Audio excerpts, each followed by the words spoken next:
I heard him being described as a wasp. I've never heard any player being described as a wasp. Well, I'm content. I'll never pick him. The only time I'll ever be happy is if I manage to get all 10. Okay, well, there speaks a 4-time Premier League winner, so never happy. I'm okay with that, but I'm always striving, like you are, for perfection and improvement. So there's plenty of room for that. Okay, everyone's expecting a City backlash, and it's poor old Forest that are going to get it, according to you. Hello and welcome to another edition of Premier League Predictions from the panel with myself, Matthew Christ, and my strike partner, as he is every week throughout the season, Brian McClair. Brian, just looking at the scores from last week, you did pretty well. Five correct outcomes, and you actually got one on the nose. You got Forest to beat Ipswich 1-0, I think, correct? So you've got to be happy with that, haven't you? Well, I'm content. I'm never happy. The only time I'll ever be happy is if I manage to get all 10 correct. Not absolutely on the nose, of course. But it's slightly better than the performances over the last couple of games. So, last couple of weekends, fixtures indeed. Yeah. So I'm okay with that, but I'm always striving, like you are, for perfection and improvement. So there's plenty of room for that. Okay, well, there speaks a 4-time Premier League winner, so never happy. So we've got a midweek sports special edition of the panel this week. There's a full raft of fixtures to come over 3 days. And I guess, Brian, this is where the real business end of not the business end of the season, but this is where you start to see teams, making a run for it or possibly throwing it away, as we've seen recently. Well, I mean, the busy time coming up over the next 5 weeks, really, up until the first round or the next round of the FA Cup that all the top teams will be playing in. Lots of games for them to be involved in. Therefore, quite a lot of squad rotation. And indeed, normally it's runners and riders at the top and at the bottom that end up almost around those situations come May. So I think that at the end of, certainly by the end of the first weekend in January, we'll have a right good idea of exactly how things are looking for teams with aspirations to win things and to qualify for European competitions and those who will be fighting for their lives. Yeah, okay, well, let's get stuck in. Talking at the bottom of the league, Tuesday, the first game we're going to look at is Ipswich versus Crystal Palace. Well, I mean, Ipswich, as far as I'm aware, played pretty well at Forest, but once again they were unable to capitalise on any opportunities they had. They should have won the last home game against Manchester United, where they played very well in that game. And Crystal Palace, of course, have got a good result against Newcastle. Indeed, had more of the chances, which was unexpected in the sense of how I thought that game would go. Ipswich need to start winning games. They've got 3 games coming up. This is the first of the 3 that they'll fancy their chances, I believe. So Ipswich 2, Crystal Palace 1. Okay. And next up on Tuesday night, it's Leicester against West Ham. Well, there was no bounce for Ben Dawson, who was in charge for that one game, losing 4 goals and completely overwhelmed by Brentford. A match that was watched by their new coach, Ruud van Nistelrooy. So this will be his first game in the dugout, his first game at home.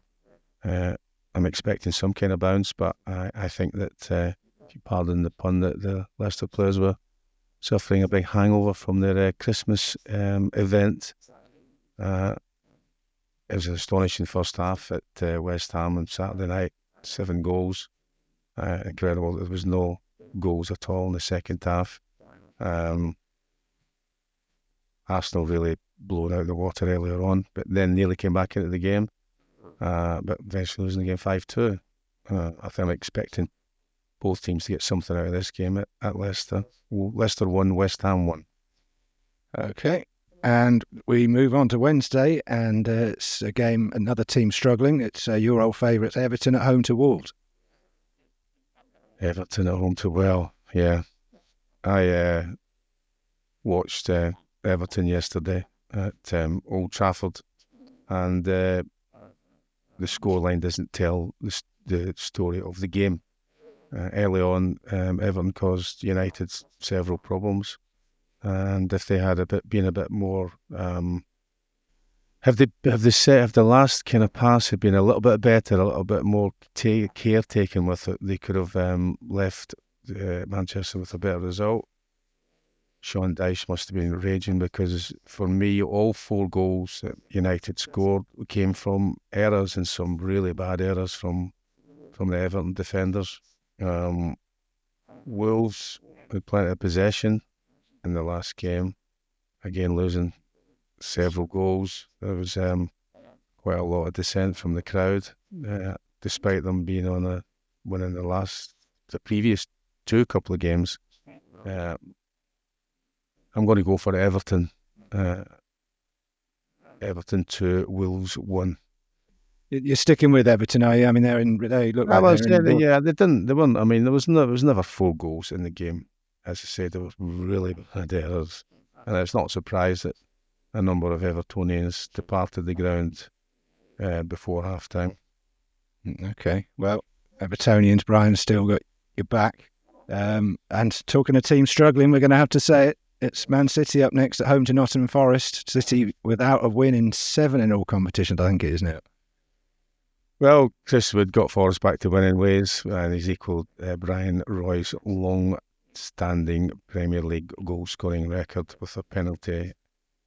Again, there was some poor defending by City at Anfield. Perhaps the scoreline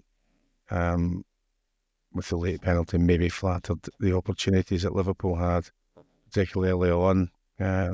Liverpool very dominant. I thought City came back into the game in the second half, maybe more in the sense of desperation rather than anything else, left themselves quite exposed at the back, and they could have lost by more, and maybe they could have at 1-0 got an equaliser, but Liverpool defended ever so well. But I'm expecting City to come back to winning ways on Wednesday, and I'll say City 3, Nottingham Forest 0.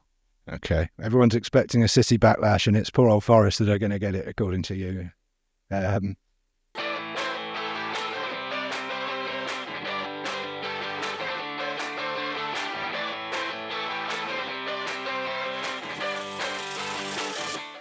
Okay, Newcastle, Liverpool. Aforementioned Liverpool travel to Newcastle.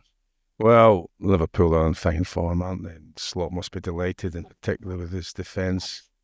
And of course, Mohamed Salah, who has been in incredible form. It's the sort of situation that he's in. You would imagine that lots of managers would be wishing that the players were out of contract. Is he playing for a contract, or is he just playing with the freedom of somebody that's enjoying the football? But he is in sparkling form. Newcastle managed only 1 attempt at goal at Selhurst Park, and that resulted in a goal. And they almost snatched 3 points away from home, but they came away with 1 point. I'm looking to jinx Liverpool. Newcastle 1, Liverpool 1. I'm sure they'll be glad to hear that. Next up, Southampton against informed Chelsea, who might well be dark horses for the title. Who knows? Well, in this one, Southampton, controversial VAR for me, utter nonsense to take 4 minutes to decide whether it's a goal or not. And I'll say this here, and I've said it time and time again, other times, that I strongly believe it's time for the PGMOL to be looking at ex-pros to get into this bunker, because ex-pros see things quicker and better than any officials.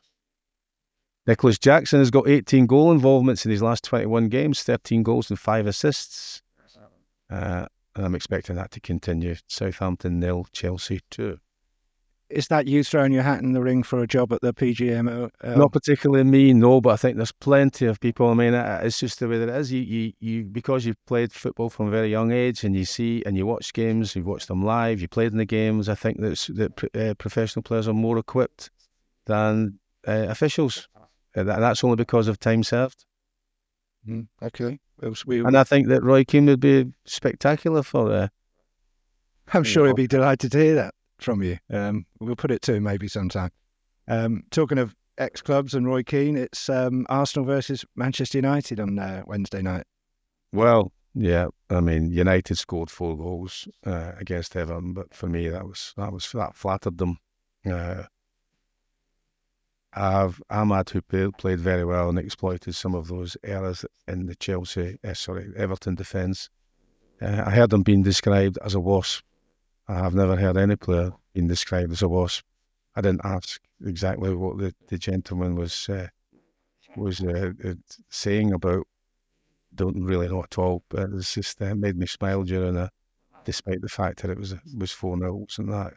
It's an exciting event. Everton exploited, for me, weaknesses behind the wing backs in this new system that United are playing, and I think De Ligt is not happy at all playing as a part of a 3. Arsenal were wonderful in attack. Odegaard, in particular, it shows you how much they have missed him in that little dodgy period they had, although they are still suspect in defending. Arsenal 2, United 2. Okay, I think we could all see that one coming. And it's last up on Wednesday night, it's struggling Aston Villa against Brentford. Yeah, you wouldn't have expected to be seeing those with the way that Villa's form has been in recent years. Brentford have conceded 23 goals and have got 1 clean sheet so far. Villa, no wins in 8. And I think it's going to change now. And I'm going to go for Villa 2, Brentford 0. You do.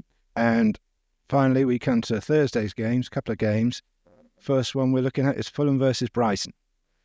Well, I'm finding Brighton all the way through these programmes we've been doing, Matthew, very difficult. They seem to buck everything that I say, including on Friday night.